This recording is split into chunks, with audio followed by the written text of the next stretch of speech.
All right, welcome guys to this video. This is step 2 of how to make money with surplus funds and overages. This is kind of one of the funner parts of this business. This is where you get to play Sherlock Holmes. Okay, so what does step 2 consist of? Remember in our formula, 5-step process, right? First step we went over already, which is create leads. Now we're on step 2, conduct research. Okay.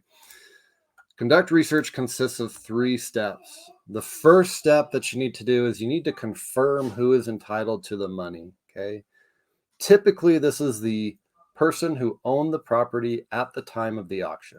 In most cases, there are some exceptions to that in certain states, but in most cases, that's the way it is. So, very easy to figure that out using public records such as the recorder's office and seeing who was on the deed prior to the auction. And having the house sell. So that's the first step.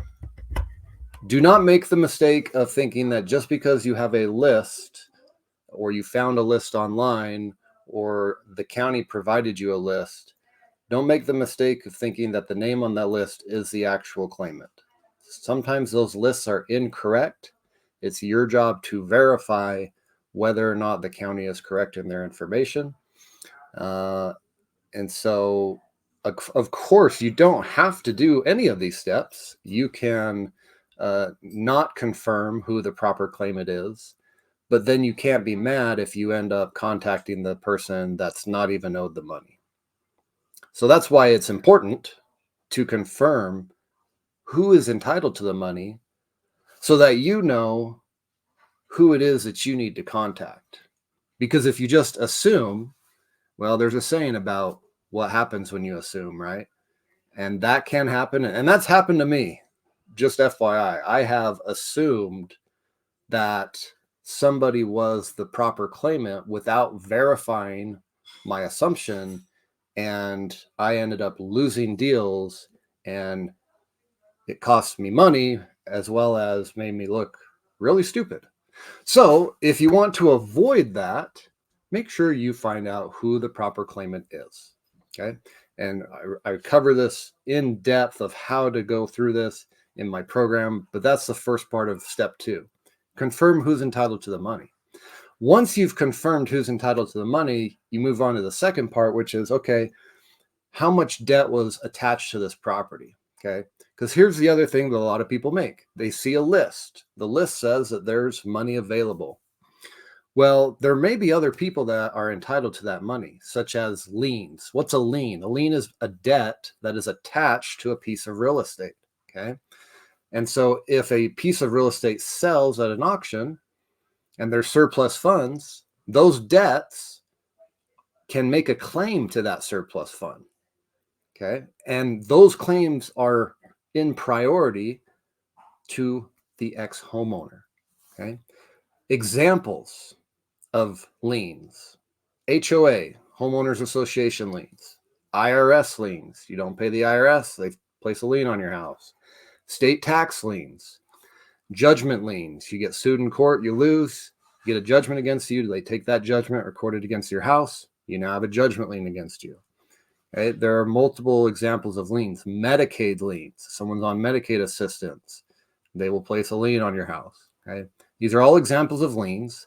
It's important to know what liens are available because let's say there's a $100,000 surplus, but if there's a $125,000 IRS lien or Medicaid lien, it would probably not be worth your time to pursue that case, because if that lien comes in and files a claim, you're out of luck. So that's why it's important to know, okay, what debt is attached to the property or was attached to the property at the time of the auction. Again, how do you find this out? Public records. Pretty simple process. I go through it in depth in my program. Public records. There's also tools out there, softwares that can help you do this as well, although the source, the county, is the best place to go for this information. Moving on to the third and final piece of step 2 is to skip trace. Okay, once you have confirmed that you have a good lead, you know who the money's owed to, you know that there's no debts, or maybe there are debts, but they're not going to wipe out the surplus, so it's still a good case. Then it's time to find that person who's owed that money. Find their phone numbers, email addresses, current mailing address, social media profiles, whatever. Why do you need this information? So that you can move on to step 3, which we'll talk about in another video, and you can actually contact them and tell them, hey, you have money owed to you.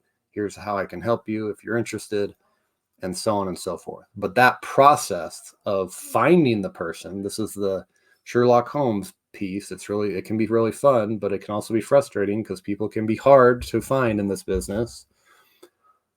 But finding that contact information, that process is simply known as skip tracing. Okay. There's lots of free softwares out there to do this.